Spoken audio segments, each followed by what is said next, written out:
पहले के 3 वीडियोस में हमने डिस्कस किया था introduction, fall of Constantinople and then उसके बाद हमने Carnatic wars, European trade companies के बारे में 3 वीडियोस में डिस्कस किया था।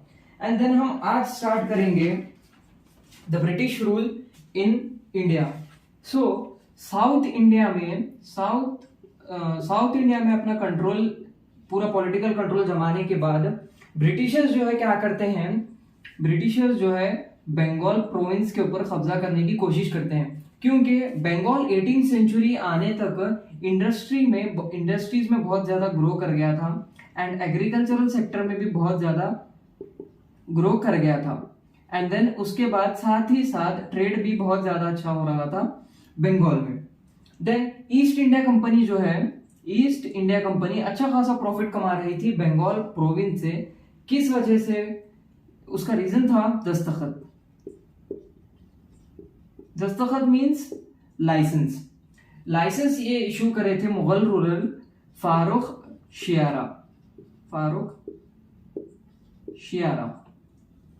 एंड ये लाइसेंस की वजह से जो है, इन दस्तखत की वजह से बंगाल की जो गवर्नमेंट थी उसको बहुत ज्यादा लॉस हो रहा था, क्योंकि ये जो दस्तखत या लाइसेंस है ये सिर्फ कंपनी के ट्रांजैक्शंस के लिए हैं, लेकिन इनका इस्तेमाल जो है ब्रिटिश ईस्ट इंडिया कंपनी के इंडिविजुअल ऑफिसर्स जो है वो यूज कर रहे थे, जिसकी वजह से कंपनी की वजह से बंगाल की गवर्नमेंट को बहुत ज्यादा लॉस हो रहा था। यही सब डेवलपमेंट्स देखकर बंगाल के नवाब मुराशिद अली खान से लेकर अली वर्दी खान तक ये सब चीजों को जो है अपोज करे, जिसकी वजह से 2 वॉर होते हैं, battle of Plassey and battle of Buxar. Battle of Plassey होती है 1757 में 1756 में जो है बंगाल के जो नवाब रहते हैं अली वर्दी खान, उनकी डेथ हो जाती है। इनकी जगह पे जो है इनका ग्रैंडसन जो है गद्दी पर आता है, जिसका नाम रहता है Sirajuddaula. Then battle of Plassey होती है 1757 में यंग नवाब सिराजुद्दौला और ब्रिटिशर्स के बीच में।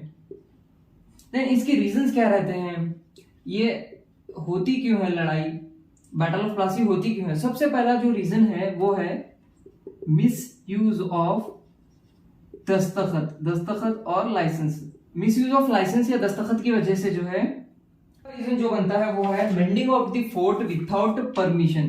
कलकत्ता के फोर्ट को रिपेयर कर देते हैं और उसके अंदर जो है कैनन्स लगा देते हैं। कैनन्स मींस तोप लगा देते हैं। ये सब डेवलपमेंट्स देखकर सिराजुद्दौला का बहुत ज्यादा गुस्सा आता है और वो कोर्ट से ऑर्डर दे देते हैं ब्रिटिशर्स को कि भाई तुम यहाँ से कैनन्स निकाल लो, लेकिन ब्रिटिशर्स जो है रिफ्यूज कर देते हैं कैनन्स को निकालने से, जिसकी वजह से और ज्यादा गुस्सा आता है सिराजुद्दौला को, जिसका रीजन बनता है 3rd रीजन।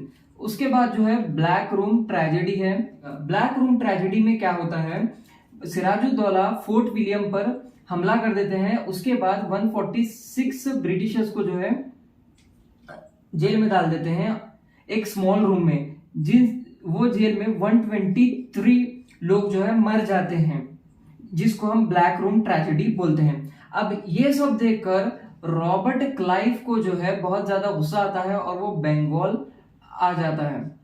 अब रॉबर्ट क्लाइव क्या करता है, लोकल्स जो बंगाल के लोकल्स रहते हैं उनको ब्राइब करता है। उनको जैसे कि माणिकचंद हो गए, ओमिकचंद हो गए, जगत सेठ हो गए, इनको जो है अपनी तरफ ले लेता है रॉबर्ट क्लाइव। और सबसे बड़ा पॉइंट जो है यहाँ पर मीर जाफर है। मीर जाफर कौन है? मीर जाफर जो है सिराजुद्दौला का मिलिट्री हेड और मिलिट्री जनरल। रॉबर्ट क्लाइव क्या करता है, मीर जाफर के पास जाता है और उसको बोलता है कि तू न्यूट्रल रहे हम दोनों के बीच में, जिसके बदले में हम तेको जो है नवाब की कुर्सी देंगे बंगाल के। तो मीर जाफर जो है मान जाता है और सभी चीजें जो है रॉबर्ट क्लाइव के हिसाब से चलती हैं, जिसकी वजह से सिराजुद्दौला को जो है बैटलफील्ड छोड़कर जाना पड़ता है, लेकिन सिराजुद्दौला को पकड़ लिया जाता है और सिराजुद्दौला को मार दिया जाता है। आउटकम ये रिजल्ट आया, हमारे जो है इमोरलिटी दिख गई, धोखेबाजी दिखी। देन उसके बाद ग्रीडीनेस दिखी, इंडियन बिजनेसमैन, इसकी मतलब होता है लालच। देन उसके बाद 3rd जो है इंडियंस में यूनिटी नहीं थी, no unity among Indians. 2nd Mir Jafar जो है नवाब बन गया बंगाल का। देन 3rd जो है कंपनी को जो है एक्सक्लूसिव राइट मिल गई ईस्ट इंडिया कंपनी को बंगाल में बिजनेस करने के लिए। फोर्थ जो है मीर जाफर को जो है 17 करोड़ 70 लाख रुपीस देना पड़ा ईस्ट इंडिया कंपनी को, क्योंकि सिराजुद्दौला ने फोर्ट विलियम पर हमला किया था। देन उसके बाद मीर जाफर जो है बैंकरप्ट हो गया ट्रेजरी से, क्योंकि ईस्ट इंडिया कंपनी के जो इंडिविजुअल ऑफिसर्स हैं वो बहुत ज्यादा ग्रीडी थे, ग्रीडी नेचर की वजह से बैंकरप्ट हो गया, जिसके बाद मीर जाफर को इनएफिशिएंट नवाब बताकर इसको जो है हटा दिया गया मीर जाफर को, और उसके बाद उसके नेफ्यू मीर कासिम को नवाब बना दिया गया बंगाल का। Buxar, battle of Buxar start होती है 1764 में। बैटल ऑफ बक्सर स्टार्ट होती है इस वजह से मीर कासिम जो है मीर कासिम बहुत ही एक एफिशिएंट एडमिनिस्ट्रेटर था, लेकिन स्टार्टिंग में ये कंपनी से ईस्ट इंडिया कंपनी से लॉयल रहा, और ये इसकी लॉयल्टी इस तरीके से प्रूव करा कि वो सबसे पहले जो है 2 लाख पाउंड कंपनी को, ईस्ट इंडिया कंपनी को पे करा, और जो है लोकल एरियाज दे दिया ईस्ट इंडिया कंपनी को।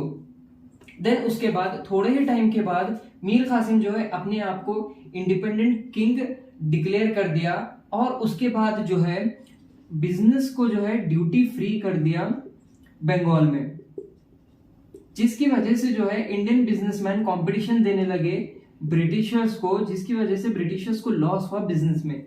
यही काफी था ब्रिटिशर्स को मीर कासिम के अगेंस्ट वॉर करने के लिए। अब मीर कासिम जो है ब्रिटिशर्स की कनिंगनेस, चालाकी को जानता था। मीर कासिम क्या करा, मुगल रूलर शाह आलम सेकंड के साथ अलायंस बनाया, और अवध के नवाब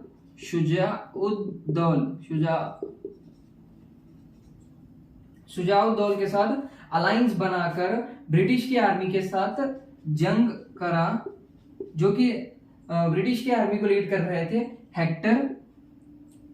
हेक्टर मुनरो। देन उसके बाद इस वॉर में मीर कासिम की आर्मी हार गई और शाह आलम सेकंड को सरेंडर करना पड़ा, और शुजाउद्दौला को भी सरेंडर करना पड़ा। देन इसके बाद सबसे पहले जो है Shah Alam second Deewani right they दिया बंगाल के ब्रिटिशर्स को। देन उसके बाद सेकंड जो है शाह आलम सेकंड सभी राइट्स दे दिया ब्रिटिशर्स को बंगाल के 26 लाख पर एनम पर। देन उसके बाद थर्डली जो है अवध के नवाब को जो है 50 लाख रुपीस फाइन देना पड़ता है वॉर करने के लिए। देन फोर्थ पॉइंट जो है मीर जाफर के बेटे को जो है कंपनी पेंशन ऑफर करती है मीर जाफर के डेथ के बाद, और पूरे राइट्स ले लेती है बंगाल के। देन उसके बाद जो है बक्सर बैटल की वजह से बिहार बंगाल